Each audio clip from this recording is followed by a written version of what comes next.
امام حسین علیہ السلام کی عزاداری میں مولا کی مجالس اور محرم الحرام میں کالا لباس کیوں پہنا جاتا ہے؟ سامعین محترم، یہ فطری بات ہے کہ کالا رنگ، سیاہ رنگ ایک ایسا رنگ ہے جو دلالت کرتا ہے غم اور مصیبت پر۔ اس رنگ کا غم کے ساتھ ایک ارتباط ہے، ایک ہم آہنگی ہے،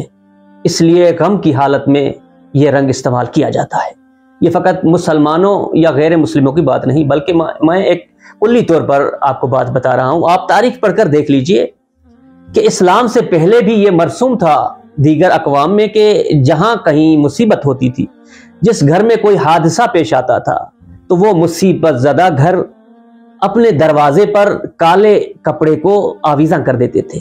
لوگ اس سیاہ کپڑے کو دیکھ کر سمجھ جاتے تھے کہ اس گھر والے مصیبت زدہ ہیں، اس گھر والوں نے کوئی صدمہ دیکھا ہے، غمگین ہیں یہ لوگ۔ یعنی اس سیاہ لباس کو دیکھ کر لوگ جان لیتے تھے کہ ان کے ساتھ کوئی حادثہ ہوا ہے۔ اس کا اسلام سے یا غیر مسلم سے بلکہ فطری طور پر یہ ثابت ہے۔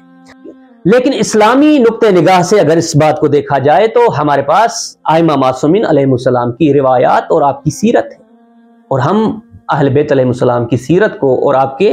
اقوال کو حجت سمجھتے ہیں، جن میں سے کچھ روایت کی طرف میں اشارہ کرتا ہوں۔ پہلی روایت جو صادق آل محمد سے نقل کی گئی، شیخ صدوق نے اس روایت کو نقل کیا کہ پیغمبر اکرم کا جب رحلت کا وقت قریب آتا ہے تو امام صادق فرماتے ہیں کہ آپ کے تن اطہر پر، آپ کے جسم مبارک پر سیاہ لباس تھا۔ دوسری روایت جب امام حسین علیہ السلام کو کربلا میں شہید کر دیا گیا تو بنی ہاشم کی مستورات جو امام حسین کے غم میں آپ کے عزا میں بیٹھی ہوئی تھی، اس وقت امام سجاد علیہ السلام بھی مدینے میں تشریف فرماتے، ان مستورات نے اپنے تن پر عزائے امام حسین میں، غم امام حسین میں اپنے تن پر سیاہ لباس کیا ہوا تھا، سب نے سیاہ لباس پہنا ہوا تھا۔ اب امام سجاد مدینے میں موجود ہیں، اگر کالا لباس غم میں کالا لباس پہننا، حسین کے غم میں بالخصوص کالا لباس پہننا صحیح نہ ہوتا، یہ ایک بدعت ہوتی، یہ ایک انحراف ہوتا، تو ہمارے عقیدے اور نظریے کے مطابق امام سجاد پر واجب تھا، لازم تھا کہ آپ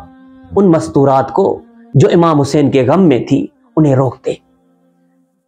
نہ فقط امام سجاد نے ان خواتین کو کالے لباس سے نہیں روکا، بلکہ آپ مسلسل ان کے لیے غذا بنا کر، کھانا بنا کر بھیجتے رہے، کھانا بنواتے تھے، اور ان مستورات کے لیے جو امام کے غم میں، امام کے عزا میں سیاہ لباس پہنے ہوئے بیٹھی تھی، ان کے لیے وہ بھیجتے تھے، وہ تبرک۔ تو امام کا یہ فعل اس بات کی تائید کرتا ہے کہ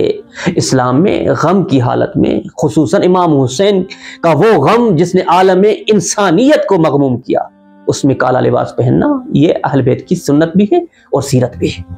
تیسری روایت، جب سرکار امام علی علیہ السلام کی شہادت واقع ہوتی ہے تو ابن عباس لوگوں سے، کوفے کے لوگوں سے خطاب کرنے باہر آتے ہیں اور خطاب کرتے ہوئے کہتے ہیں، اے کوفے والو، اگرچہ ہم سب غم زدہ ہیں کہ ہمارا مولا ہم سے جدا ہو گیا، لیکن کوفے والو، امام جاتے جاتے اپنا جانشین چھوڑ گئے حسن ابن علی کی صورت میں، لہٰذا اگر تم چاہو تو حسن تمہارے درمیان آئیں اور تم ان کے ہاتھ پر بیعت کرو، اگر نہ چاہو تو تم اختیار رکھتے ہو۔ تو تاریخ کہتی ہے کہ کیونکہ امام کی شہادت ہو چکی تھی، غم کی فضا تھی، کوفہ غم سے ڈوبا ہوا تھا، تو جب دیکھا گیا کہ امام حسن اپنے گھر سے تشریف لائے تو غم کی حالت میں آپ کے تن پر کالا لباس تھا،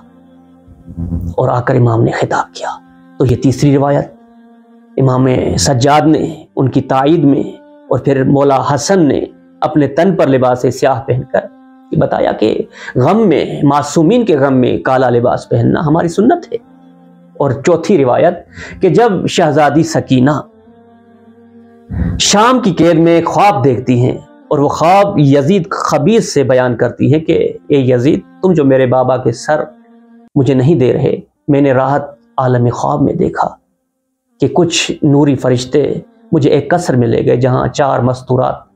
نورانی مستورات تھیں، ان میں سے ایک بہت ہی عظیم الشان اور جلیل بیوی تھی جن کے تن پر کالا لباس پہنا ہوا تھا، اور ان کے ہاتھ میں حسین، میرے بابا حسین کا خون میں ڈوبا ہوا وہ کرتا تھا۔ یزید، کیا تم نہیں جانتے کہ وہ مستور کون تھی جنہوں نے مجھے اپنے دامن میں بٹھایا، جنہوں نے مجھے اپنے پاس بلایا؟ کیا جاننا نہیں چاہو گے کہ وہ بی بی کون تھی؟ وہ میری دادی فاطمہ الزہرا تھی، جو میرے بابا حسین کے غم میں سیاہ لباس پہنے تشریف فرما تھی۔ تو ہمارے لیے اہل بیت علیہ السلام کی سیرت سنت حجت رکھتی ہے۔ ہم ان کی سیرت کو دیکھ کر غم امام حسین میں، غم ائمہ علیہ السلام میں، ان کی شہادت کے موقع پر لباس سیاہ پہن کر اس بات کا اعلان کرتے ہیں کہ ہمارا تعلق اہل بیت کے مکتب سے